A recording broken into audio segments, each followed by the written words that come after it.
हर हर महादेव। हर व्यक्ति के हर हर महादेव।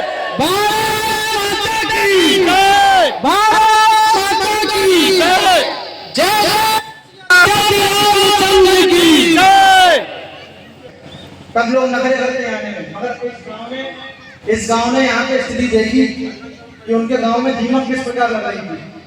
तो आज कहीं ना कहीं मुंबई में और आरएसएस राष्ट्रीय स्वयंसेवक संघ आपने सबने सुना होगा, आरएसएस करके आपने देखा होगा। इस टाइम पे तो गढ़वेश था हमारा नेकर आरएसएस का चलता है। कई बार आपके शायद प्रचारक भी आए होंगे गांव में। तो राष्ट्रीय स्वयंसेवक संघ 1925 में इसका निर्माण हुआ, जिसको 2025 में 100 वर्ष पूरे हो चुके हैं जिस संगठन का निर्माण। अगर ऐसी ईसाई मिशनरी देश के और धर्म के लोग हमारे ही गांव में बैठ के, हमारे ही बीच में बैठ के, हमारे ही परिवार को टारगेट करेंगे, तो आप कौन है? यहाँ कौन बैठे हैं? किसान बैठे हैं, यहाँ मौर्य बैठे हैं, यहाँ ठाकुर बैठे हैं, यहाँ पंडित बैठे हैं। हम जैसे और हमारी टीम ऐसे शूरवीर भारत में हमेशा रहे हैं। कभी कोई भगत सिंह निकल कर आया, कभी कोई छत्रपति संभाजी महाराज निकल कर आया, कभी कोई महाराणा।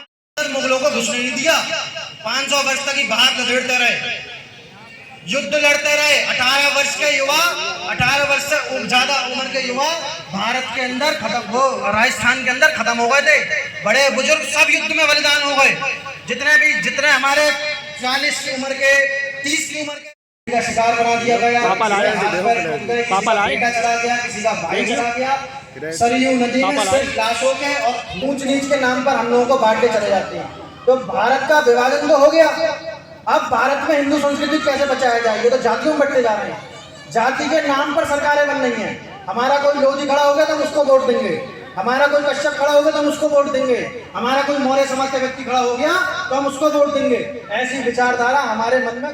मराठा एम्पायर, मराठा राज्य खड़ा हुआ, वो शूद्र परिवार से। आज यहाँ कितने शूद्र परिवार जिनको आज हिंदू समाज शूद्र मानता है, हमारी विचारधारा शूद्र मानती है। उसी शूद्र समाज से एक व्यक्ति निकल के आया योद्धा विचारधारा के साथ कि मैं हिंदू स्वराज बनाऊंगा, मैं अपना बलिदान दे दूंगा, अपने लोगों का बलिदान दूंगा, मैं हिंदू स्वराज बनाकर रहूंगा। औरंगजेब की सत्ता थी उस टाइम पे।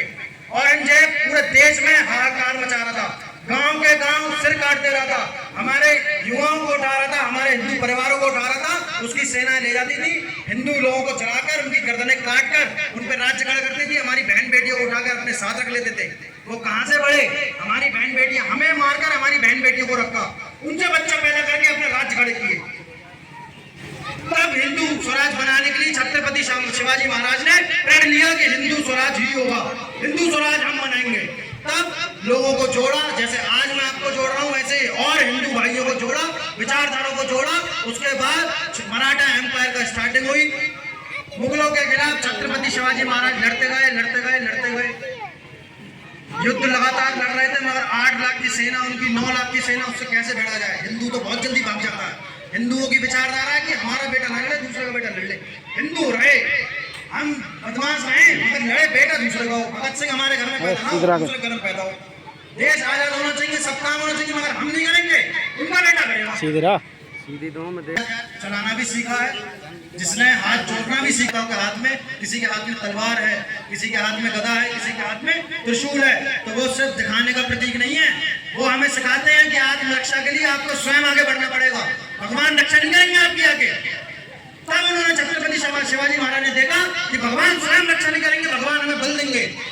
देवी माँ ने उन्हें आशीर्वाद दिया कि हिंदू स्वराज के लिए तुम आगे बढ़ो। उनको तलवार दी और उस तलवारों से कितने मुगलों के सर कटे, आपको भी अंदाजा नहीं और मुझे भी अंदाजा नहीं, क्योंकि हमने सिर्फ सुना है। तब हिंदू स्वराज की स्थापना हुई। हिंदू स्वराज का स्थापना में बहुत युद्ध लड़े, औरंगजेब के खिलाफ बहुत युद्ध लड़े। उसके बाद औरंगजेब ने भेजा एक प्रपोजल कि छत्रपति शिवाजी महाराज मेरे सामने एक बार आए, मैं उनसे बात करूंगी, समस्या क्या है। तो छत्रपति शिवाजी महाराज शेर थे, उनका एक छोटा सा पुत्र और था शेर, छत्रपति शिवाजी महाराज। आप सबने देखी होगी अभी जो हमारे हिंदुत्व के ऊपर छावा मूवी आई है, हिंदू युवाओं ने देखा होगा, नहीं देखा होगा तो आप बहुत सो रहे हो।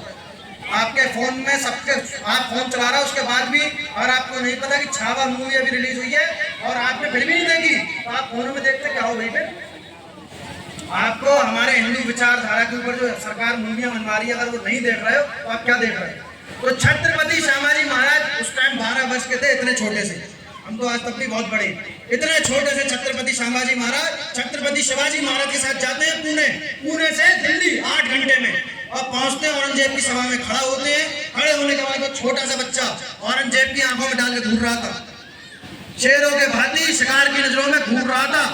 औरंगजेब बोला ये बच्चा बहुत तेज निकलेगा आगे जाके, क्यों? क्योंकि वो औरंगजेब बोला किसी की हिम्मत नहीं है जो औरंगजेब की आंखों में आंखें डाल के घूर ले, क्योंकि उस टाइम पे औरंगजेब का खौफ और इतना खतरनाक लोगों के अंदर फैला हुआ था डर कि अगर औरंगजेब से आंखें मिलाई तो सर कलम करवा देगा। वो छोटा सा बच्चा आंखों में आंखें डाल के देख रहा था।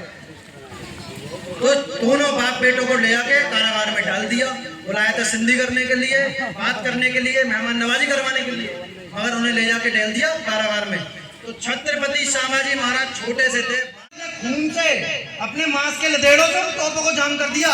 तो ऐसे बलिदानी हमारे देश में, हमारी भारत भूमि में रहे हैं। ऐसा बलिदान जब हुआ है तब हिंदू समाज बचा है, तब हिंदू समाज की रक्षा हुई है। तो ऐसे बलिदानों को हमें पता होना चाहिए हमारे लिए बलिदान किसने दिया है। उसके बाद जब दिल्ली में मुगल सल्तनत बैठ गई 800 वर्षों तक, 500 वर्षों तक तो हमने बाहर रोके रखा, उसके बाद 800 वर्षों